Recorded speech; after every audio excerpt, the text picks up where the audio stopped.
Bueno, pues es un gran gusto estar presentando hoy a Aidan Moesby. Aidan es artista, curador y escritor, es inglés. Su trabajo se basa en las conversaciones como investigación basada en la práctica, real, por casualidad, visual, imaginaria o virtual. Situada en la intersección de las artes visuales, el bienestar y cada vez más la tecnología, le preocupa el clima como metáfora, tanto el clima físico real que experimentamos como nuestro clima interno. Ha trabajado, exhibido y comisionado a nivel nacional e internacional, trabajando con socios como Donde Contemporary Arts, Newcastle University, NSUN, WIP en Estocolmo, The Tetley Dash, New Media Scotland, una serie de acrónimos aquí, NHS 24, ANAT, Watershed, Axis Web y The Seek of the Franja.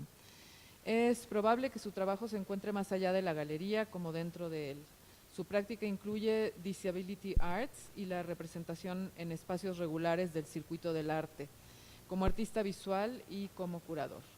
En el arte y la salud, Moesby está particularmente interesado en la salud mental y el bienestar, incluidos los contextos más amplios de discapacidad y diversidad. Una biografía de Aidan fue publicada por Alex Medvedev y Ronald Russell en el 2016. Bienvenido, Aidan. Muchas gracias. Thanks. How shall I change the slides? ¿Alguien está manejando la computadora de Aidan o él va a hacer el control desde aquí? Desde arriba. So you tell them to… Okay. Go. So if we can move on to the next slide. Thanks. So often I get asked what I do, and I find that quite a difficult question because it used to be easier when I just had a job and then you could just say that and that was your identity. And now I just don't know what to say because my practice as an artist, which comes first, takes into so many kind of different areas. And whilst each one is separate, for me, they all kind of come together to make my practice, and it's all under my arts practice. So whether I'm sitting on a panel or I'm talking at a conference or I'm doing a workshop, it's still part of my arts practice. So today I'm just going to take you on a kind of a journey from how I became an artist into the movement of a curator, and then obviously with a context of disability.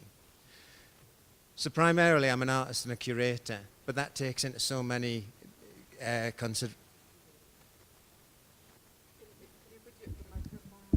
Closer. Is that better? Good. Yeah, so artist curator, and that takes into account many things, but primarily everything that underlies my practice is conversation based. So you can see some of the things that I'm doing behind. So I'm a researcher, a writer, a facilitator, a panelist. I work in mental health. I think some people might not think that's a kind of a job, but I think it's a very important part of being an artist and a curator is thinking. I'm a consultant, and then I'm also a board member of Shape Arts, which instigated the program of Unlimited, the Paralympic Cultural Olympiad, which has done an amazing amount to push disability arts forward and also raise the bar and raise the quality of the art which is being produced by disabled artists in the UK. And yes, I'm interested in equality, diversion and inclusion and everything that includes. So if we move on to the next slide. So my current practice is I'm a total weather obsessive. I love the weather, and I'm currently working on a project called I Was Naked Smelling of Rain, which was quite apt for last night's downpour. I'm interested in weather, both the physical, external weather and our internal psycho-emotional weather. In the same way that you can look outside of a window and see the weather coming towards you and take kind of evasive action or dress accordingly, I think that if we're aware of ourselves and looking inward, and we can see how our internal weather is affecting ourselves and also how that plays out on the people around us. And I think that the two most pressing crises for the Western world certainly is climate change and well-being. And we're living in a current atmosphere where loneliness is an epidemic. And we're trying to, with social media, the kind of opinion is that we're far more connected. And yet, I don't think that we've ever been more lonely in the history of mankind. And so my current research is focusing on that loneliness and presence. And everything that I do is underpinned through conversations. So those conversations might be face-to-face, they might be with a building, they might be imaginary, they might be virtual. But I think that, that those conversations, my artwork wouldn't exist without them. And they certainly act as a catalyst to take on the kind of the interest in the subjects which I'm trying to explore. So, yes. So how did I get here? How do I define myself? How do I define my practice? And why is that important? Am I disabled or I'm not disabled?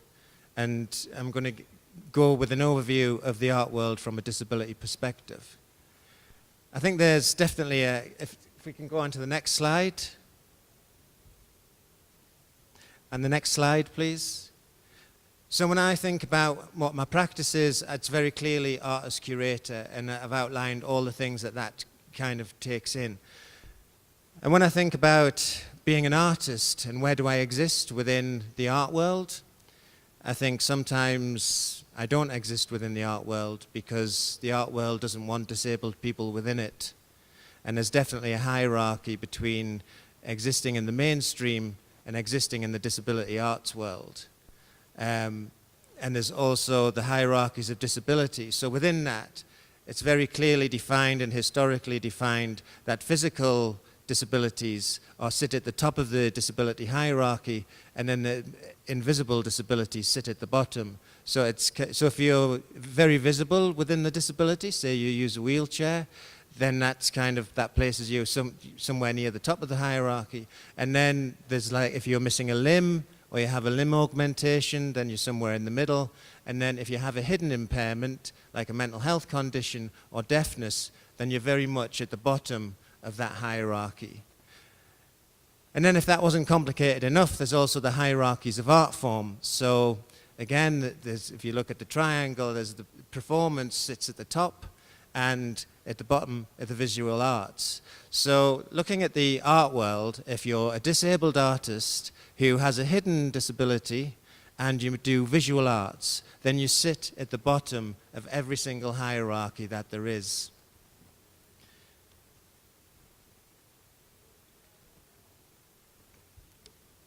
So if you move on to the next slide. So the mainstream normative approach of becoming an artist is that you go to art school, you have a studio, you go through the process of maybe starting off with group exhibitions and then working towards getting a solo exhibition. You probably exhibit in galleries, then you move on to representation, and then you become one of the 100 artists that make the art world go around, or one of the fewer curators that maintain that status quo. And the mainstream has absolutely nothing invested on changing that. Why would they want disabled artists to take any role or any part in this kind of approach of being an artist? If we can move on to the next slide. Because as disabled people or as disabled artists, we aren't valued. We don't have a place in that structure. My story is that I didn't have a traditional art school experience. I've never been to art school. In fact, I didn't even want to be an artist. It was just something that I fell into. I was an environmentalist, and then I was a therapist for working with traumatized young children.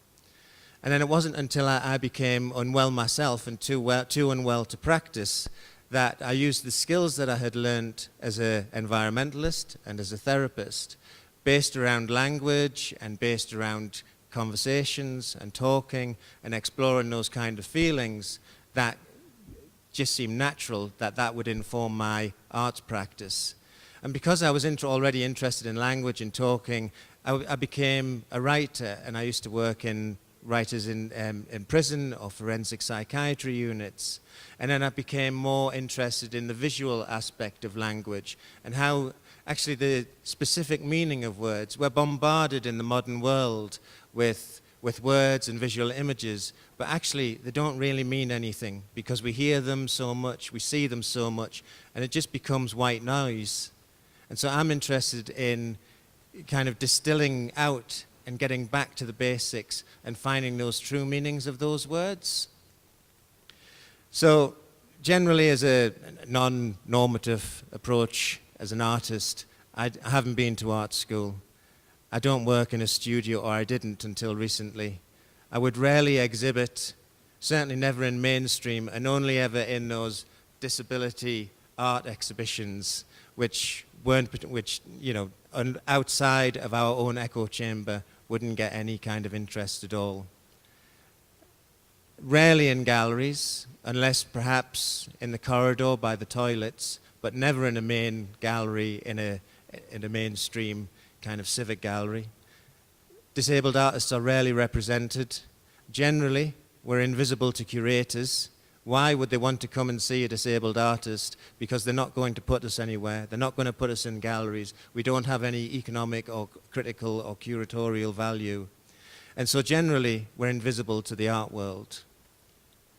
I think there are certain exceptions, and those exceptions are, and I hate to use the term, but disability deniers, and who aren't necessarily associated with the disability arts world. They sit very firmly in the mainstream arts world.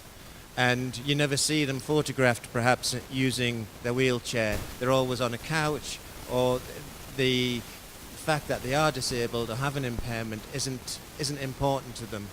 It's not part of their practice, it's not part of who they are. So if we can move on to the next slide. So as an artist, very much invisible to the mainstream art world and very much invisible to curators, I got to thinking, why are we invisible? And what are the structures of the art world? And not having an art school background, I didn't come with that baggage of those kind of exception, the normal rules about how you get into the art world and how you rise and, you know, get a kind of portfolio together. And so I came up with this idea, the disability trinity. And on the left-hand side, you can see that very much in the mainstream, there's a mainstream venue, a mainstream curator, and then we have a mainstream artist, and they're showing work in a mainstream context. And then on the other side, we have a disabled venue curated by a disabled curator, showing disabled artists within a disabled context. I don't think that this side, about the disability, I don't think this happens very often, because when you look on the internet for disabled curators, I don't think you come up with very many results. And so how can we represent ourselves within a disability arts movement or being disabled artists? How can we get represented and shown in galleries if we're not even representing ourselves? And somewhere in between these two is like a mainstream curator showing a disabled artist in a mainstream setting.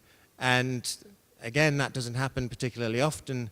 And then the other side of that is that a disabled curator would show a mainstream artist and use that in a disability context.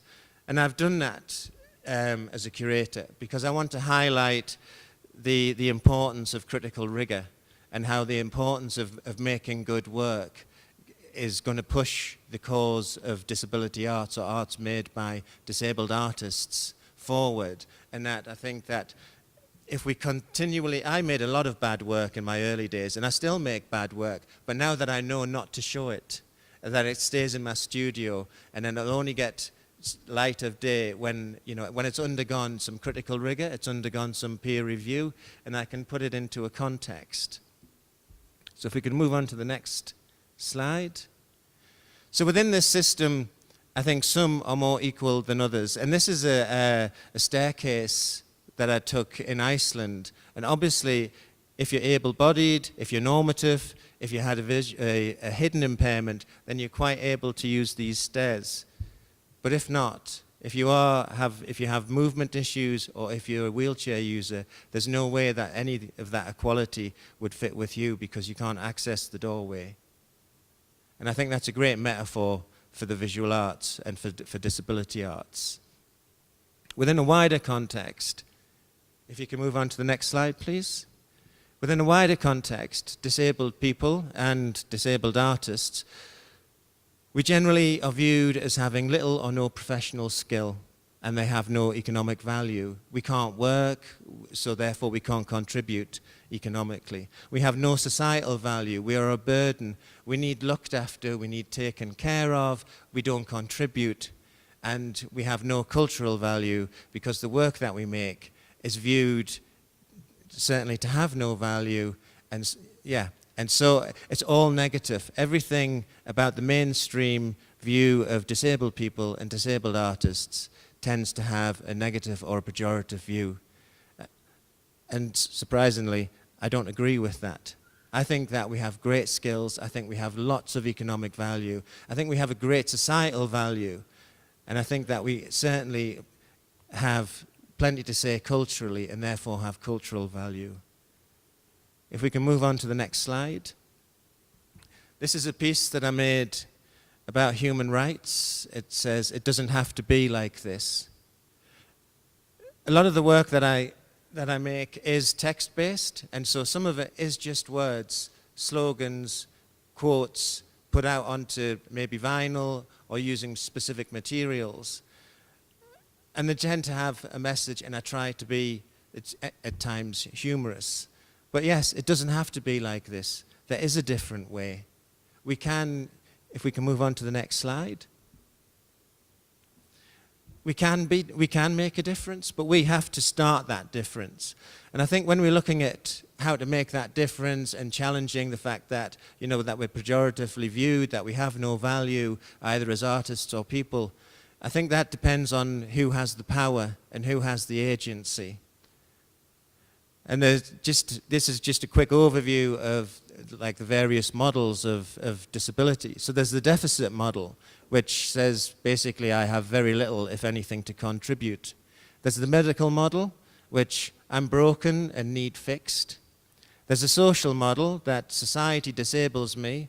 If it wasn't for society, I'd be absolutely fine. There's the affirmation model, which is disability is part of me, but it doesn't define me. In the same way that wearing glasses is part of me, but it certainly doesn't define me. And then there's the charity model, which we should be grateful for anything that we get, no matter how small. And when I was beginning to be an artist, and I was very unconfident, and I didn't have a reputation, and work was hard to come by, I kind of accepted that charity model, that anything was better than nothing.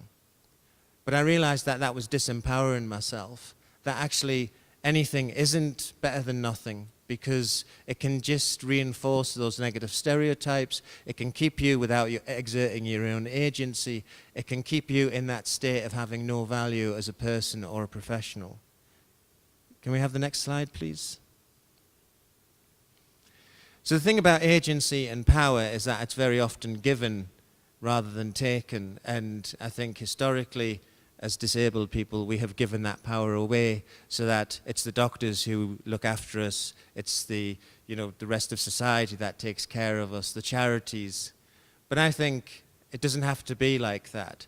And this is another piece that I made for an installation about being disabled and about that sense of not having any power and a sense of wanting to change that. And how do I go about that? How do I make a difference? How do we make a difference? Which is more important. Because as individuals, I don't think that we can exert a greater change as by being and working together. And so they do not need to silence us if we do not use our voice. I made this in response to a Rosa Luxemburg quote, which was, if we do not move, we do not see our change. So it's like we don't realize that we're kind of captive if we don't move, if we don't challenge that status quo. So this is an urge to action, to use our voice. Can we have the next slide, please? And this is another work that I made at Dundee Contemporary Arts, which I'll come on to later, that it's not all about the visible. A lot of it is about, you know, what we can see, but there's so much about us being invisible that it's, you know, it's paramount to change that. And so it's easy to see the person walking down the street using crutches or using a wheelchair, but it's not just about that. It's about the access, it's about the people, it's about changing the kind of the whole situation about where disabled people sit in society. And that is reflected within the art gallery and the art world. So if we can move on to the next slide.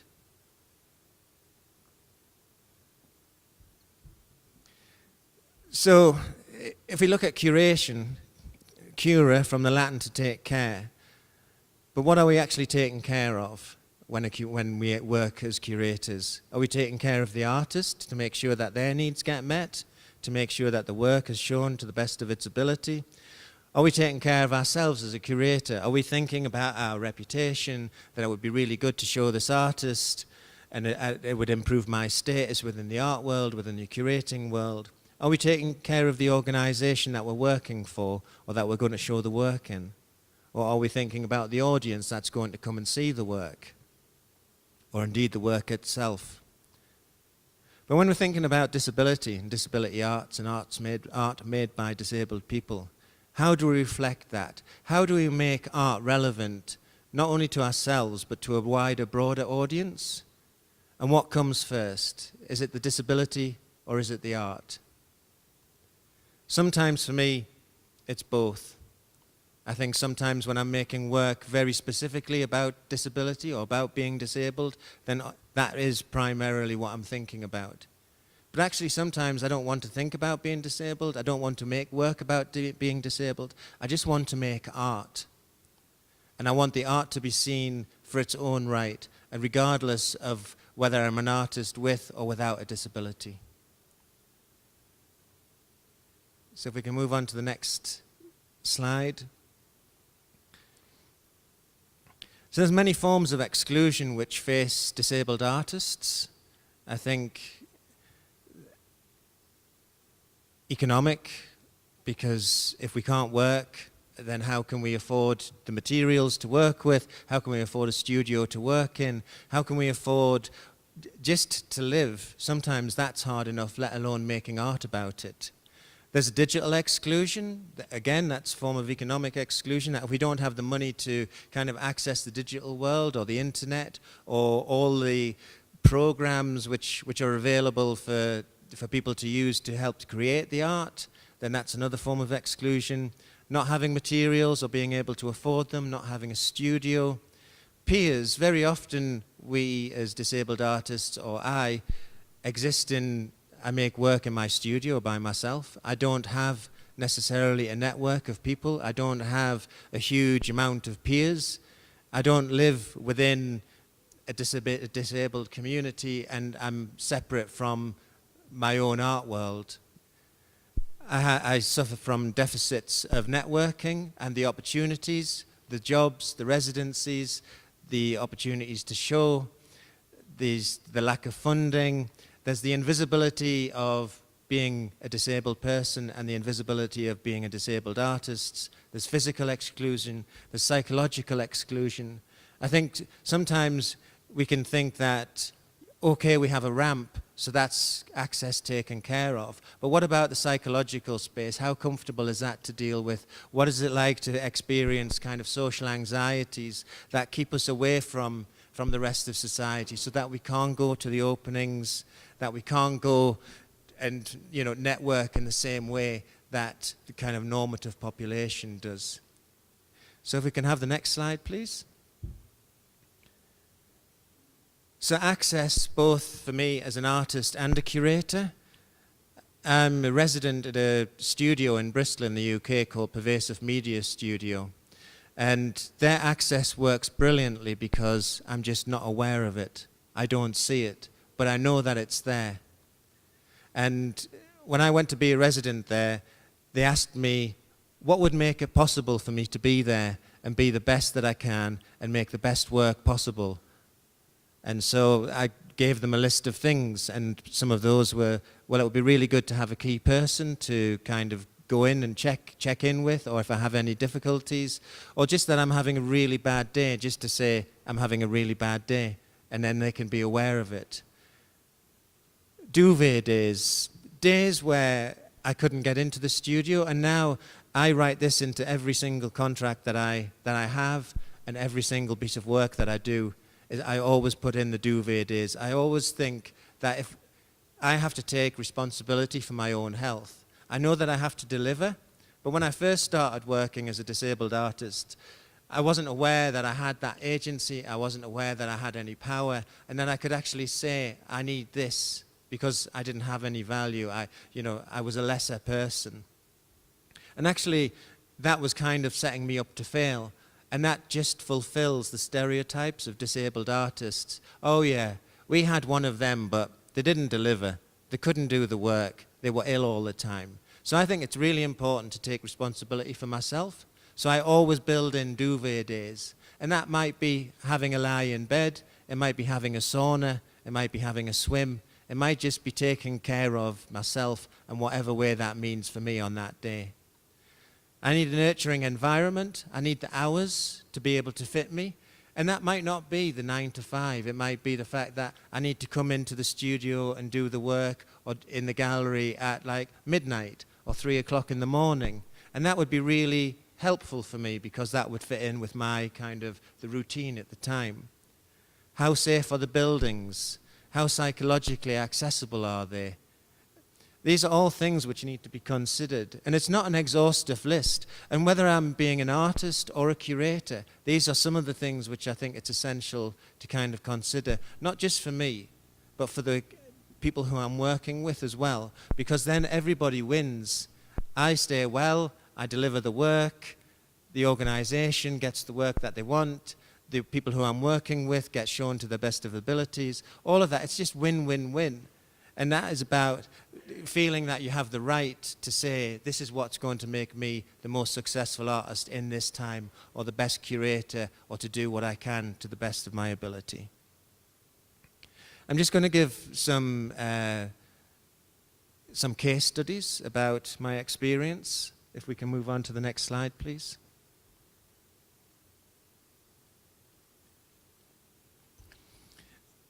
I think building sustainable relationships is really important, and Dundee Contemporary Arts was part of that journey for me. And I went there on a residency around disability. And after delivering the work successfully, they then asked me back to deliver training around mental health. And then after that, they wanted to do a series of, there's also a cinema in the Arts Centre. So they invited me back to curate a series of movies about mental health. Not only just for the sake of like they want to tick a box to say that we do disability and we do mental health, but they wanted to diversify their audience. They wanted to invite non-normative people into their building and to get them to use it more and be part of that creative community.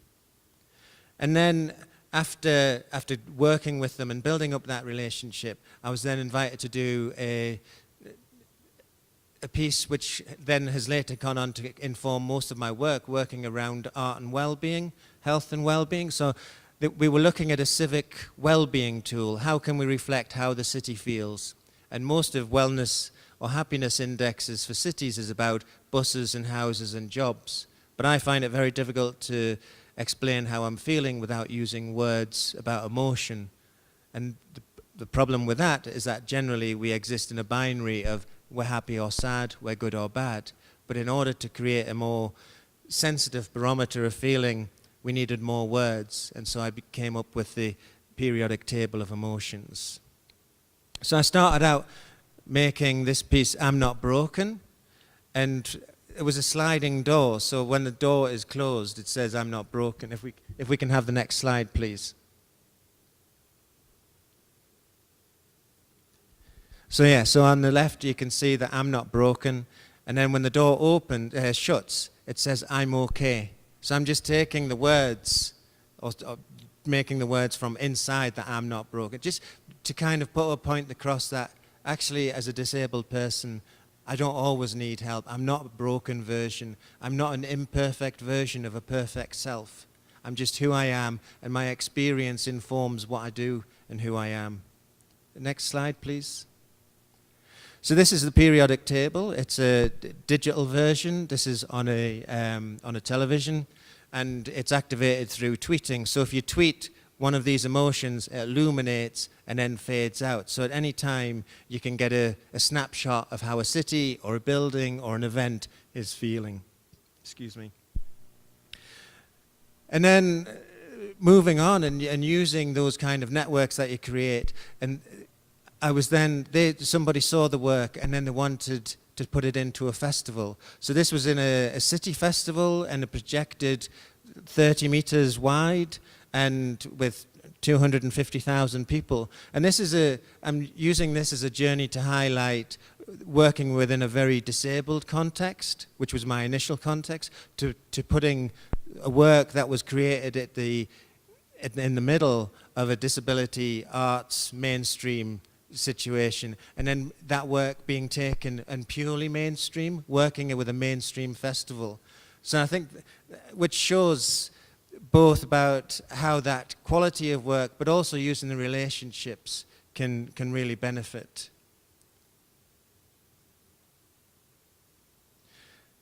So the second case study, if we can have the next two slides, please. And the next one. So I mentioned Pervasive Media Studio already, which is a digital media studio in Bristol, very much, I imagine, like Laboratorio, Alameda. And I came across that because I was doing a residency in Australia with the Australian Network of Arts and Technology and Unlimited, which took 5 disabled UK artists and 5 disabled Australian artists and put us in a room together to research disability and disability art. And then we had we were originally in Australia, and then we came to the Pervasive Media Studio. And that partly informed their attitude to the fantastic access that they have now. And when I talk to organizations currently, they say, well, we're scared of getting it wrong. What if we get it wrong? Well, I would prefer people to try and get it wrong rather than not doing anything at all, and keeping disabled people out of their buildings, keeping disabled artists away from the cultural citadels. It's best to try and then learn from those mistakes than not try at all. And that was the attitude from Pervasive Media Studio. And again, so that's why their access works brilliantly, because you're just not aware of it. This was a piece that I collaboratively made when I was there. Next slide, please. So it's using conductive ink, and generally the idea in a gallery is that you don't touch the work, and it's, yeah.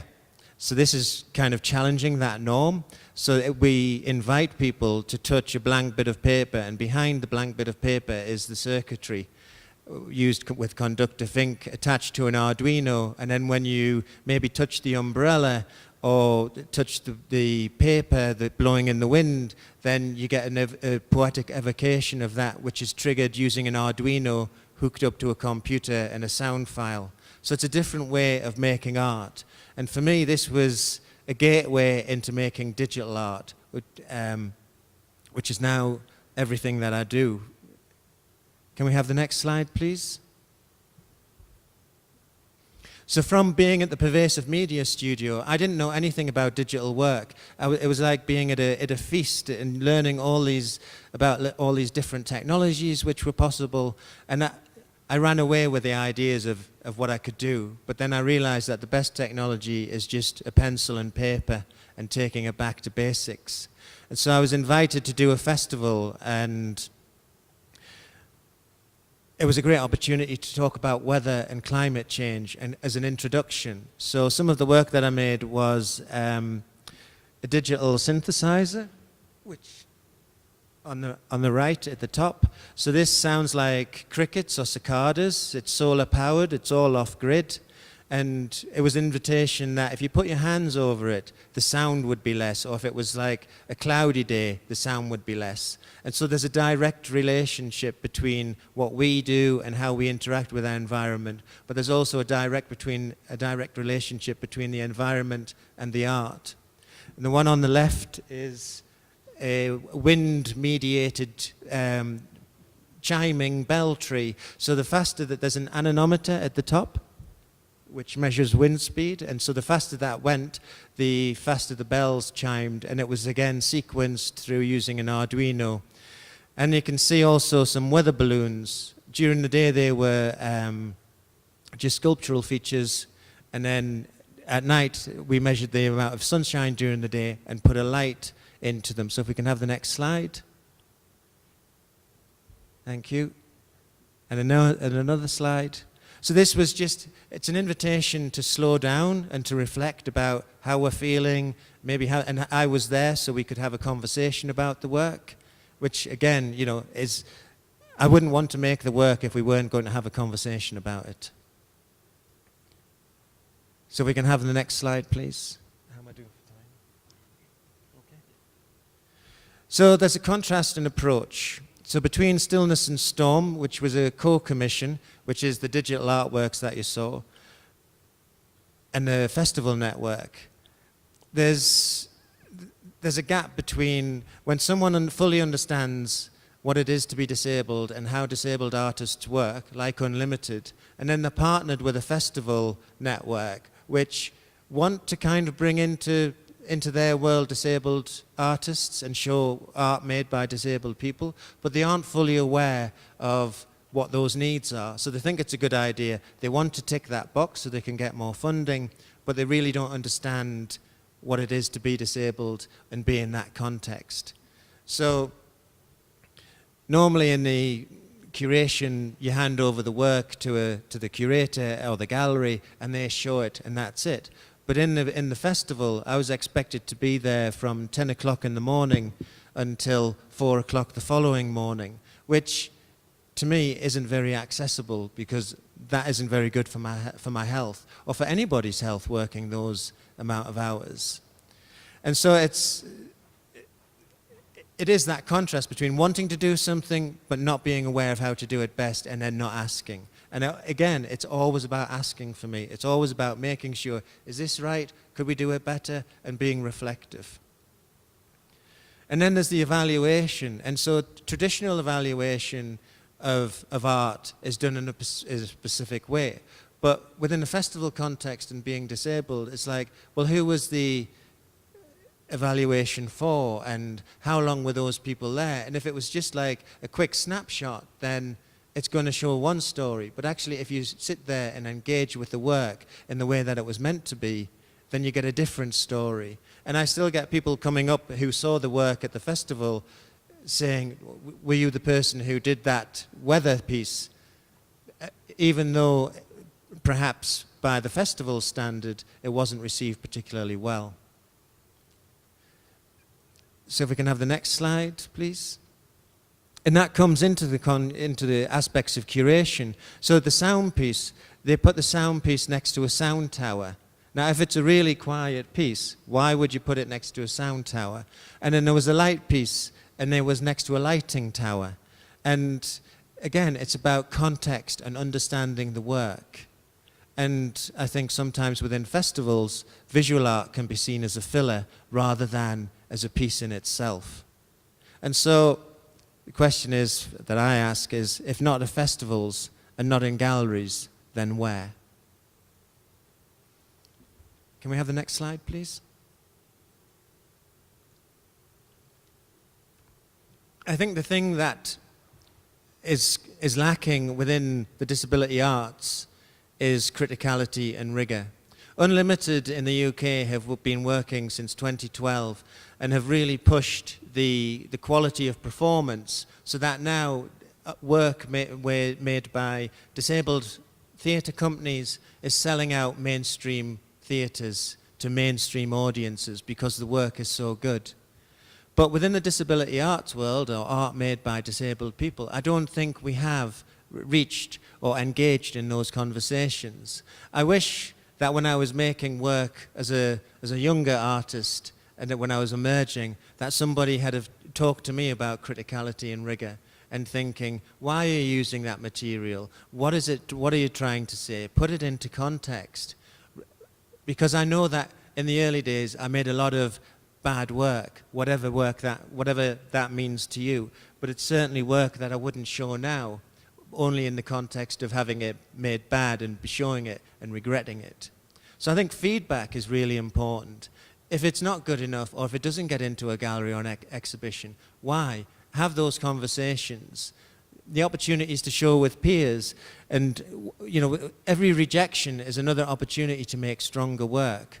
And who says what is good? Just because I say something is good doesn't necessarily mean that Tanya thinks it's good, or that you think it's good, or that just because I've made one piece of good work, all my other pieces are going to be good. There's that kind of, you need to build up that reputation, but then people don't challenge that. And you reach a certain level where actually you may become to make bad work again, but no one says anything. And that's why the criticality and rigor and continual reflection is so important. It's like I might draw something childlike, and somebody else might say that's brilliantly naive. And so it's a different in perception of quality. Can we have the next slide, please? So when it comes to curating disability, I think these are the questions that I ask. How has the artist become visible? Or why is the artist invisible? When I go to, I've just been to Scandinavia, and I can write an email to organizations, and I can meet curators and say I'm coming to town, and they go, yeah, let's meet for coffee. When I write to curators in the UK, those emails never get answered. It's just like dropping it into the ether. I may as well be holding my breath, because it's never going to be, I'm never going to breathe again if I depended on their reply.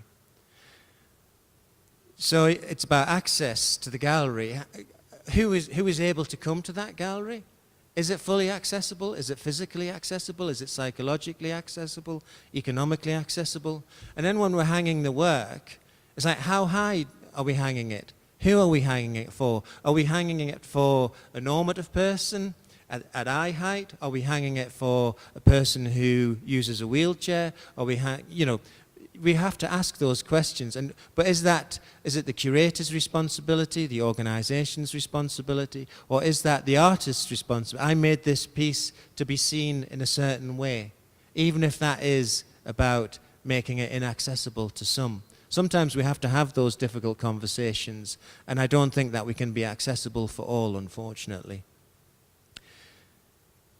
There's a question of like openings. I never go to openings because I have such bad social phobia, and the anxiety is unbearable of being in that room and having those conversations and not knowing what to say or do. And then there's also issues about audio-visual pieces. How do we make those accessible? Or interpretation panels. I don't want to tell anybody what to think about my work or what it's about. I prefer to have those conversations in person, and for people to make their own kind of ideas or stories behind that work, and hopefully it speaks to them. I don't want to say this is about this and only about this, because good art is about so many things to so many different people. And then you get the specific needs for interpretation, and then how do you curate digital works, and then the aspect of like, do you touch or not touch? And then if I can just move on to the next slide. And this highlights for me the importance of building up networks, which doesn't happen overnight, particularly if you can't access the openings, or you can't go to exhibitions, or that you have a very limited social world. But using those networks and building on, like, just because I'm at the Pervasive Media Studio, I could write an email saying, I'm a resident at the Pervasive Media Studio, can I come and visit you? And because I'm already in with one organization, it makes it slightly easier to get into another organization. And there is already that kind of assumed quality, which I think is really, really important. But also it's really important to bring the kind of the emerging artists through as well. So each of these organizations has in some way one's led to another. So Kerry Harker, she is my mentor and has been for the last 10 years, and I met her at a disability arts organisation. And then Katrin Andersen I met her in Iceland, and then 3 years later we curated an exhibition together in Stockholm, and then that led me on to meeting Scandinavian curators. So each step is one step further towards the next kind of opportunity or organisation. But I know that it's easy for me to sit up here and say this, but I know how hard it is. Can we have the next slide, please? So this is just an example of curating in Stockholm with Katrin Andersen. I don't like to clutter the space. I like each piece to have space to breathe, and it was a brilliant place to show nice and light. Can we have the next slide, please? And then this is two different, I curated a specific, for a festival, Love Art Leeds, which is about mental health, which is on the top left. And then in the bottom right is another exhibition that Katrin and I co-curated, but this time in Helsinki. And that relationship is still ongoing, and last year I was invited back to Sweden to fulfill a residency with her. And so again, it's that continuation. And then the next slide, please. And then there was an opportunity. So when you look at disabled curators in the UK, there are very, very few. And so an organisation called Disability Arts in Shropshire put a funding bid together and got some money to put 3 aspiring curators into 3 mainstream galleries and go from the whole process of putting an idea together to finding the artists, to bringing in the work and putting on the exhibition. And mine was an In With a Stranger. I curated 4 international artists. They didn't view their work as being in a disability context, but for me, by reframing their work and thinking that it was a really high quality, it allowed me to start a conversation about saying, this is what disabled artists in the UK, the quality that they should be producing. And around that, I also held events because I want to bring in other people who aren't just artists. I want to bring in philosophers, weathermen, dancers, musicians, people who have different jobs, scientists, teachers, and widen the conversation. Even just people with a passing interest, because that diversity is really, really important. Can we have the next slide, please? So there's the ability to move from disability art world to mainstream, but beyond the gallery. There's rarely disability arts work is rarely commissioned by mainstream galleries, and for very often the gallery is still beyond reach, and it's still invisible to curators. How do I get a curator to come to my studio when they won't respond to my emails? And that just continues to fulfill that vicious circle of never getting seen. It's staying invisible, and then it doesn't change the landscape for other disabled artists. Perhaps by partnering with organisations to gain that leverage and support, perhaps by creating my own ecology. And certainly, I really value being the unlimited chair for emerging artists, so that I can help in a small way to bring emerging disabled artists through and kind of encourage them in their professional career. If we can have a next slide. So going back to talking about power and agency, I always wanted to go to that table and get on that table and talk to those people, but it was never possible. And so I thought the only way to take it is by building my own table and inviting my own people to those conversations. And as part of that process, I went and got an MA in curating. Not that it made me a better curator or a better artist. It was just so that other people could see, I have a bit of paper, I know what I'm talking about. It gives me that kind of common acceptability and a commonality of language so that we know that we're talking the same. So now can we have the next slide, please? So now that I am going about that, I am inviting other people to my conversations, to my table, and starting these new conversations which I feel have to be had, because certainly in the UK, the disability arts movements in the 70s was really important for disability rights right across society. But I think we've moved on, and sometimes I think that the conversations haven't moved on. We're living in a different time. So what do we need to develop the climate of change? I think that we need endless energy for the endless struggle ahead, because it's not going to happen overnight. It's not going to happen fast. It's going to happen one step, one organization, one curator, one artist at a time. And we need time, because it doesn't happen overnight. We need money, we need space, we need a voice, we need support. We need support from everybody. We need allies from the mainstream, from the normative, not just within ourselves. And we need people to listen, not only to listen, but who want to change and who are prepared to begin that change, who are prepared to get it wrong and try better next time. If we can have the next slide, please. So we do need those critical, reflective conversations. We need systems around us which work for us and include us, whether that is the buildings that we're in, the time scale that we work to, you know, all of that kind of stuff, the equality, and we need a level playing field. And you put here what you need, because we're all different. We all have our own specific needs, and we all have conditions under which we thrive. And those needs change. I didn't realize that. I mean, I like fresh air and I like windows. I didn't realize that putting a window down was now an accessible need, because I've been in lots of rooms recently without any windows. So now when they say, do you have any access needs? It's not just about, you know, maybe a ramp for a wheelchair user. For me, it's about, windows, light, air, basics, things which nurture people, things which nurture you. And then just to finish, if we can have the next slide, please. So I'm working with an organization called Disability Arts Online, and I've just become an associate artist for them.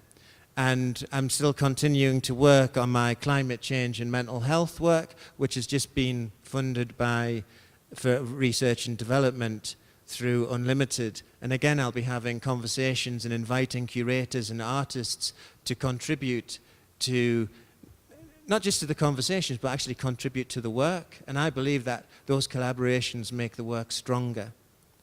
I'm managing a pilot residency for a disabled artist in a rural community.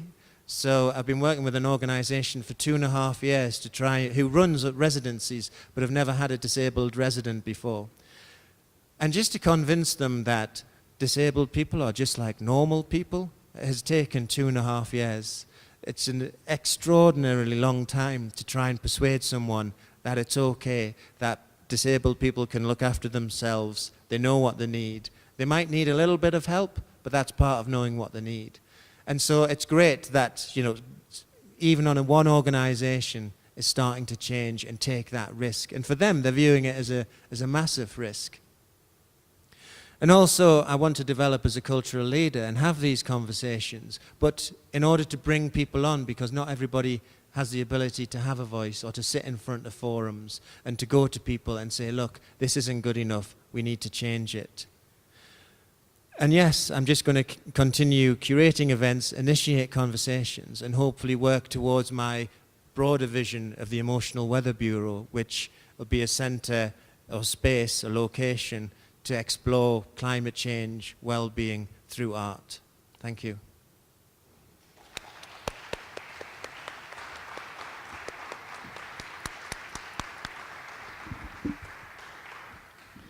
Pues muchísimas gracias, Aidan, por la presentación, por la conferencia. Creo que es un gran inicio para... Could I just finish if you put the next slide up? And I think, sorry, it would have been a real shame to miss this. Junio Diaz was writing about immigration, but I think it's equally important around disabled artists and curators. And the quote is, there's this idea that monsters don't have reflections in a mirror. And what I've always thought isn't that monsters don't have reflections in a mirror. It's that if you want to make a human being into a monster, deny them at the cultural level any reflection of themselves. And I think that, for me, that sums it up. That's why we're here, to strive to get a cultural reflection of ourselves.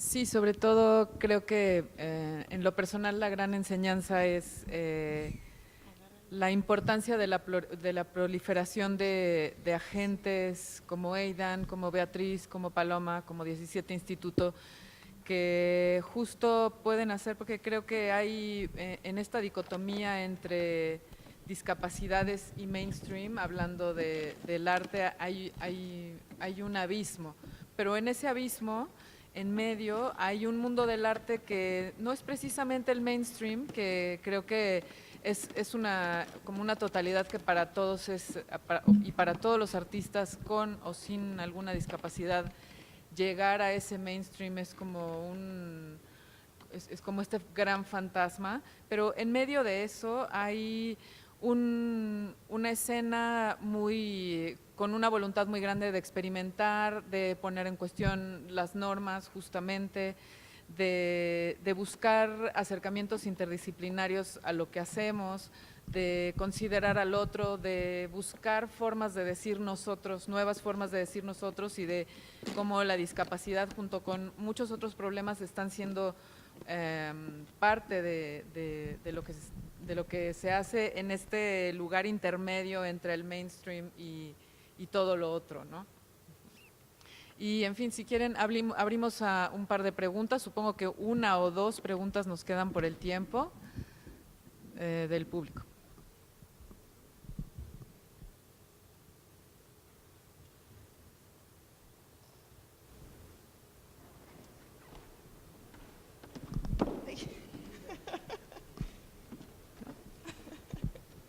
Muchas gracias. Beatriz, aquí. Ay, no sé si hablar en español o en inglés. Ah, perdón, es que no veo. Ah, Paloma. Aidan, tú hablas mucho de esta forma, que esta es de verdad una pregunta, ¿no? Hablamos mucho de encontrar nuevas formas de hacer y lugares distintos para no ser ni dependientes, pero encontrar otras formas de pensar, hacer, producir, presentar. Pero siempre tal vez limitados por nuestra propia condición creativa entre lo que conocemos y las posibilidades reales, acabamos muchas veces reproduciendo el mismo, pero con un maquillaje.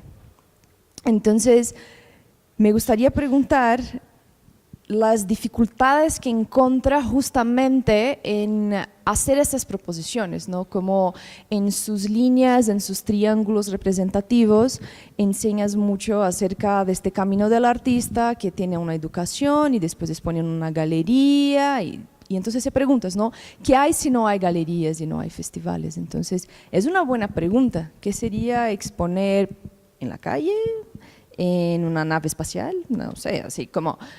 o sea, ¿qué proposiciones te ocurre después de estas experiencias en estas, de verdad, proposiciones de un modo de operar distinto?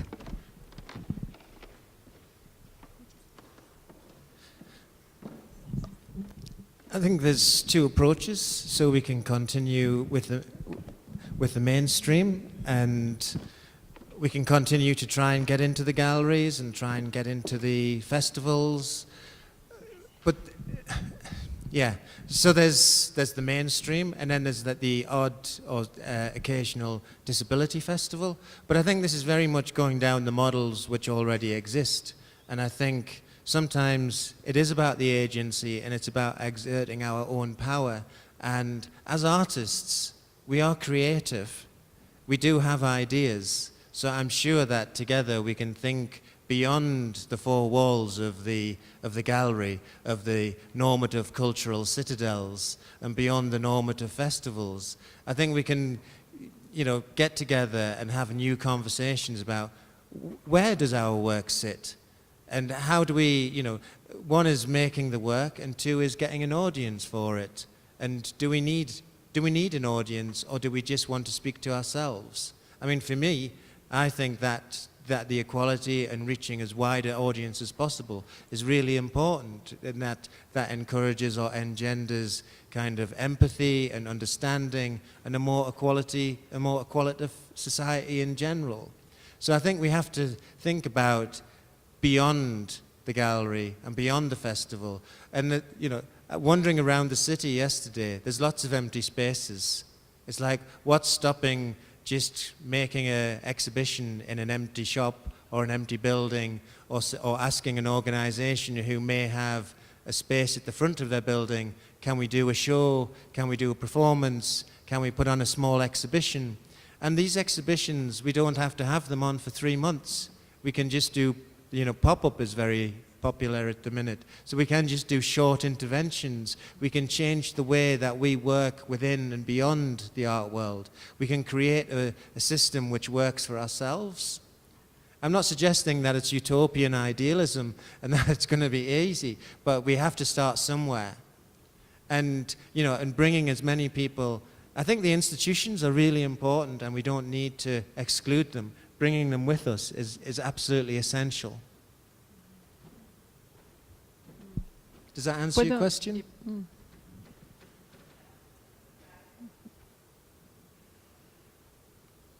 Sí, sigo con...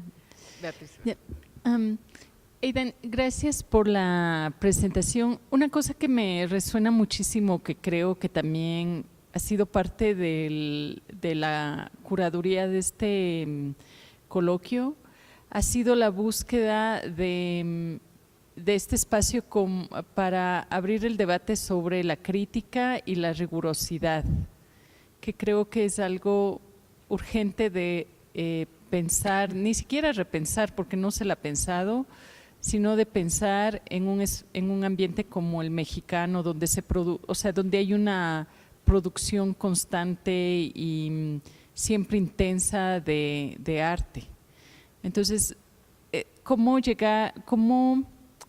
expandir esos límites en los que se ve enclaustrado el artista, entre comillas, con discapacidad, para que llegue a alcanzar este nivel del que tú hablabas ayer con nosotros, que se ha ido alcanzando en países como el Reino Unido? O sea, ¿cómo promover la búsqueda de esta disciplina, rigurosidad y la crítica que vaya construyendo?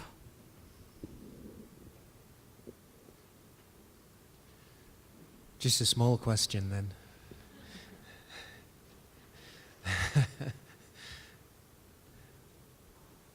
I think with any conversation, we have to start somewhere.